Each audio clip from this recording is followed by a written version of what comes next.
Seth Godin says as leaders, we should act like a human. If we want to cry, cry. If we want to cheer, cheer. If we want to bang the desk because we're angry, then bang the desk because we are angry. The more inhuman we are, the less empathy, the less support we will gain from our peers, our team, and other stakeholders that we work with. Yes, being human makes us vulnerable, but this also makes us trustworthy.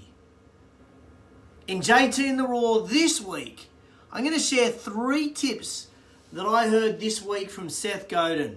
Embracing change, finding your audience, and forget about being the authentic human and just be human. Welcome to JT in the Raw, show 198. 198.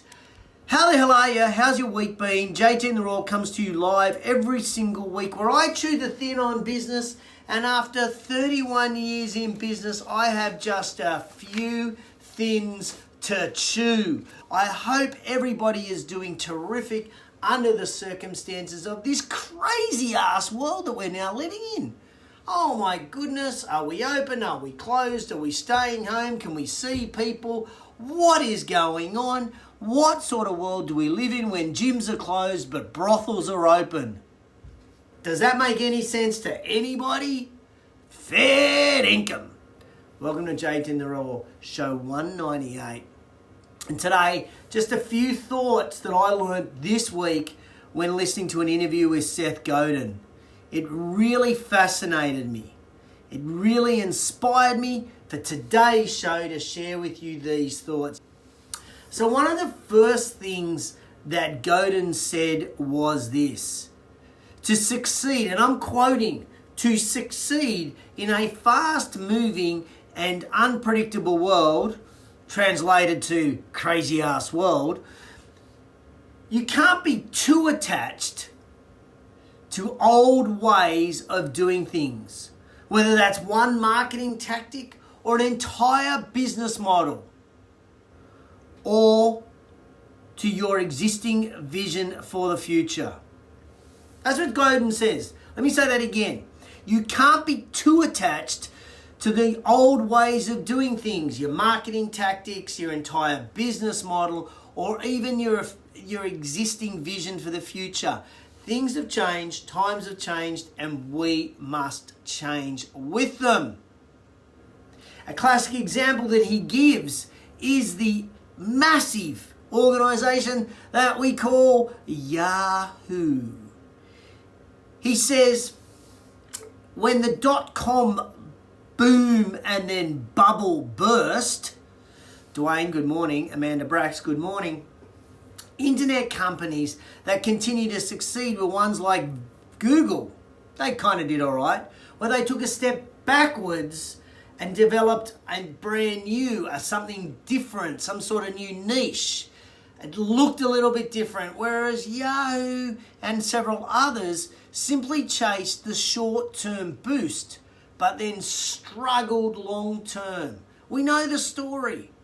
So this is the question for us. As leaders, embrace the change, accept the change. We've talked about this before. If you haven't read Who Moved My Cheese, read Who Moved My Cheese.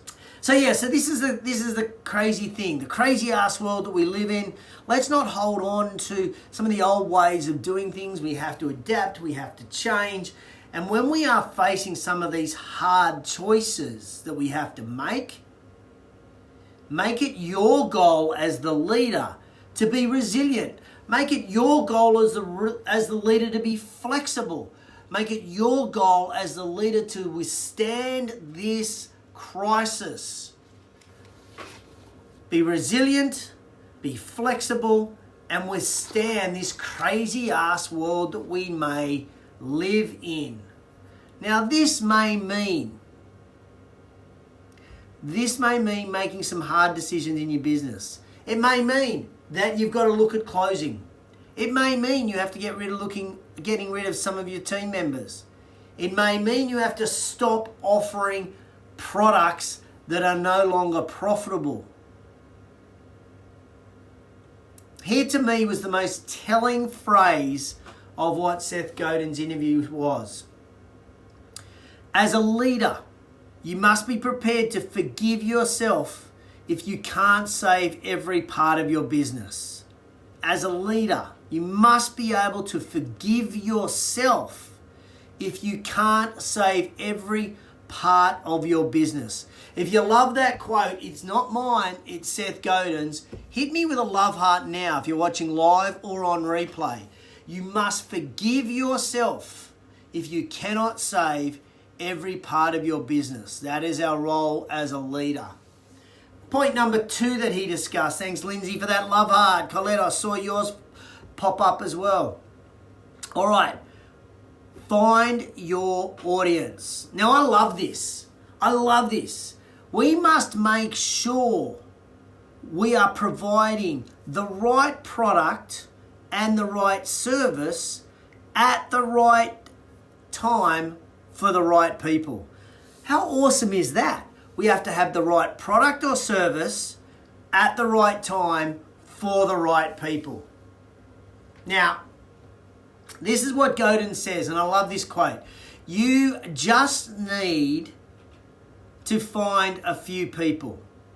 Find your minimal viable audience or the smallest group that could sustain your work. Love it. How good's that? You have to find just a few people to make this work. And this week, I heard this amazing story from one of my Rex Roundtable members. It was awesome. Matty Fletcher, a client of ours in Rex Roundtables here in Australia, he ran a challenge. He ran this awesome challenge. And when he told me how many people did the challenge, I was kind of scratching my head going, really? You only got that number of people? I would have thought you might have got double or triple or even quadruple that number of people to get more into your community, to get those tentacles out into your community. However, he didn't. He kept a small number. His conversion from people doing a free challenge to becoming full paying clients, 80%. 80% conversion. If he'd listened to me, he would have had a conversion rate of maybe only 30%. Ladies and gentlemen, our role is to find the right audience as leaders. We have to get the right product, the right service at the right time to the right people. The right product at the right time to the right people. We have to get the right service at the right time to the right people. Great insight there from Seth Godin. If you make something that people neither need nor people want at any time, forget about being in this crazy ass world that we're in now. If you make something that people neither need nor want, you probably should make something else. If you make something that people just don't need or want, it's time you made something else. Love it. These are great insights. If you're enjoying today's show, hit me up with a love heart right now. Here is a great quote again around this finding your audience from Seth. He says this: you need to spend more time saying, who exactly am I here for? And how can I do something for them that they would miss if I didn't do it? Holy shit, what a vision statement that would be for us in all our businesses.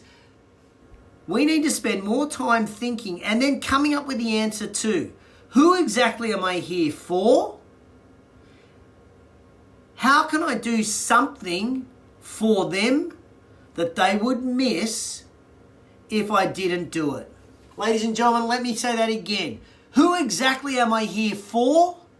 And how can I do something that they would miss if I didn't do it? Powerful insights this week from Seth Godin and something I got to watch this week, an interview I watched with him. Finally, his third point is forget about authenticity and just be human. It's interestingly, he defines authenticity as an unvarnished self without human as an unvarnished self without intent or agenda. While you may act within the boundaries of what your brand stands for, empathy, ladies and gentlemen, is the most important thing in this crazy ass world that we live in. I think that should be the hashtag for this week's show, crazy ass world. While you have to act within the boundaries of what your business is about, what the brand stands for, what you are trying to achieve, empathy is the most important thing. We need to treat people as humans. We need to understand where they are coming from. We need to be human. Let me give you a couple of examples that I have seen in this crazy ass world. For example, first up, some health clubs that I work with who subscribe or have a subscription to Foxtel. When clubs were closed down, Foxtel automatically suspended all payments. Clubs didn't need to do anything. They did not need to do a thing. Foxtel, subscription-based business, they just stopped billing. Qantas didn't have to do a thing. I simply got credits for my flights. I didn't have to go in and cancel them or do anything like that. They simply treated me like a human and gave me credits without me having to do anything. On the other side is Airbnb. So earlier this year, I booked an Airbnb for a week in San Diego when Ursa was on. Does anybody want to have a guess? Anyone want to have a wild guess in the comments below? What percentage of refund I got from Airbnb? Because I cancelled my Airbnb booking 2 days prior to having to take it up, being at Ursa. 2 days prior. Anyone want to guess in the comments below what Airbnb gave me as a refund? Let me put you out of your misery. Zero. $2,700 now sitting in the bank account of the host of Airbnb because there was no announcement made by the governments. The government made the announcement 3 days after my booking. And I cancelled my booking 2 days, so therefore received no money. Now that is not treating me as a human. That is not understanding my situation. That is not understanding my plight. In fact, the host has not even responded to a single email I've sent them. Airbnb keeps telling me that they can't give me a refund simply because it's their policy. It's their policy. Ladies and gentlemen, in this crazy ass world that we now live in, you cannot hide behind policy. We have to treat people as humans. We have to treat people as humans. That is the most important thing. We all have our policies. We are all going through financial pain. We are all going through emotional pain. But we need to treat our customers as humans, and let's have some empathy. Let us have some empathy. I think it's a great reminder. Tommy Hart, good morning. JT, Jacob Thomas, great having you on board this morning. I'll see you in a few hours' time. Yes, Mike Anderson, policies are out the window. I wish Airbnb's policy was out their window. I might have some money in my bank. Anyway, reminder for all of us in small business is this. Whether we have a small business or small teams, we can adjust, we can change direction, we can maneuver. And in fact, we can do any other verb we like other than pivot, because I hate the word pivot, because we are closer to the people that we serve. We can act more quickly in response to their needs and wants. Sometimes we think about all the pain and the torment that we have being in small business. The advantage in this crazy ass world, hashtag crazy ass world that we are in, is that we can make changes quickly. And everything is changing around us fast, ladies and gentlemen. But we are closer to the people that we work with and the people that we work for. So please, let's respond to their needs and their wants. We can do it.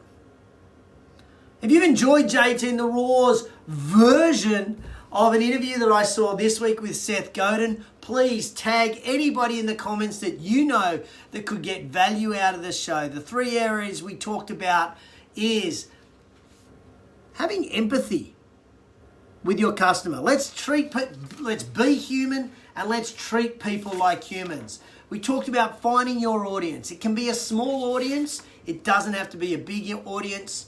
And we need to embrace change. We need to embrace change. And so at the end of every single show, every show becomes quote of the week. Normally these quotes come from me that I have concocted late at night on a Thursday night as I prepare for JT and the Raw, but this one comes directly from Seth Godin and I love it.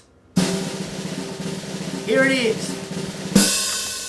Forgive yourself if you cannot save every part of your business. Said it before in the show, say it again for people that are tuning in late or watching on replay. Leaders, forgive yourself if you cannot save every part of your business. These are sometimes the brutal facts we must face as leaders of our business. Forgive yourself if you cannot save every part of your business. You've been tuned into JT and the Raw, show 198. Show 198, 2 to go to 200. And this week, I hope that I've given you some insights around leading your teams just that little bit better, showing some empathy with your customers, not hiding behind policies, and some great quotes from the magician, Seth Godin, when it comes to marketing. Ladies and gentlemen, I hope you have an awesome weekend. Spend it wisely with your family. Stay safe.